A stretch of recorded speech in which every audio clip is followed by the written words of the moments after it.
Categorias, persuasões e perversões. A construção de categorias é um grande começo do ensino moral.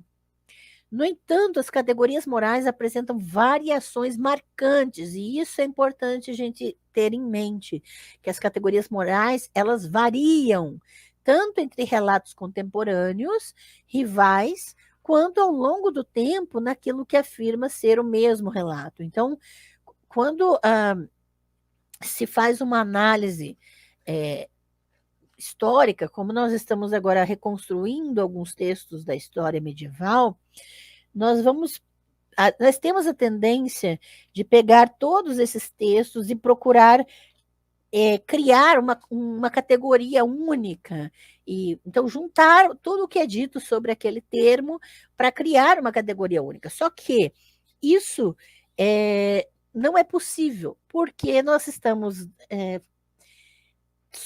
basicamente essencializando aquela categoria, né? Estamos juntando características diferentes de autores diferentes. Então, de alguma maneira, nós estamos colocando na boca dessas pessoas coisas que elas não disseram, quando juntamos descrições distintas daquele termo e essencializando, ou seja, reduzindo aquele termo a um conjunto único de expressões.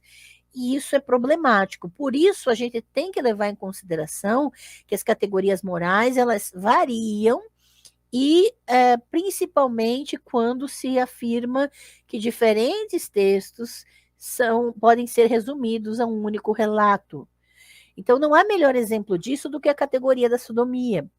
A natureza aqui disse que sabe pouco sobre a teologia, além de sua existência distante, e alguns pontos de analogia com sua própria doutrina.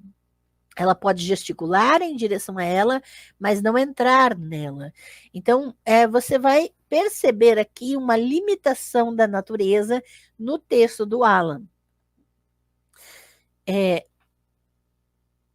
Mas a sodomia é essencialmente uma categoria teológica.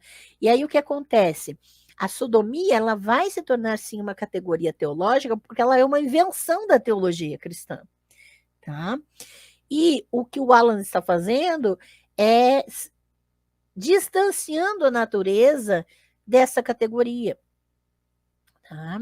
A sodomia é um artefato da sistematização cristã, como as categorias de graça ou caráter sacramental. Então, da mesma maneira que outras categorias, os sacramentos, categorias que realmente nasceram na teologia cristã, a sodomia também nasceu na teologia cristã, é uma invenção da teologia cristã, tá? Alguns leitores medievais, assim como muitos leitores modernos, não perceberam a ausência do termo sodomia nos ensinamentos da natureza e no texto pertinente do Antigo Testamento. Você vai ver que existe uma ausência do termo sodomia na maior parte dos textos que a gente viu até agora, né? A gente viu que também sodomia não existe nem na Bíblia, né? O que existe é o sodomita, que é o morador de Sodoma, né? Então, é Sodoma, né? Que é a personificação da cidade. O termo está ausente, assim como sua categoria. Então, não existe a categoria de sodomia nem na natureza, nem nos textos bíblicos.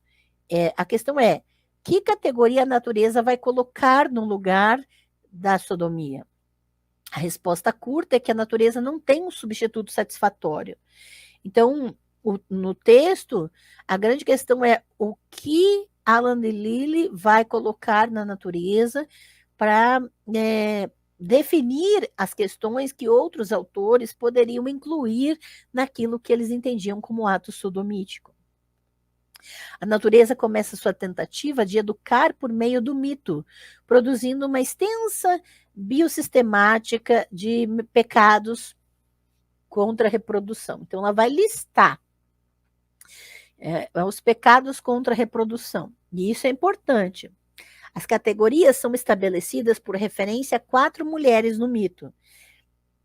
Helena por adultério, Pasífae por bestialidade, Mirra por incesto, Medeia por infanticídio. A cópula adúltera de Helena é infrutífera. Aripacefaé produz um nascimento monstruoso no Minotauro. Mirra dá à luz a Adonis.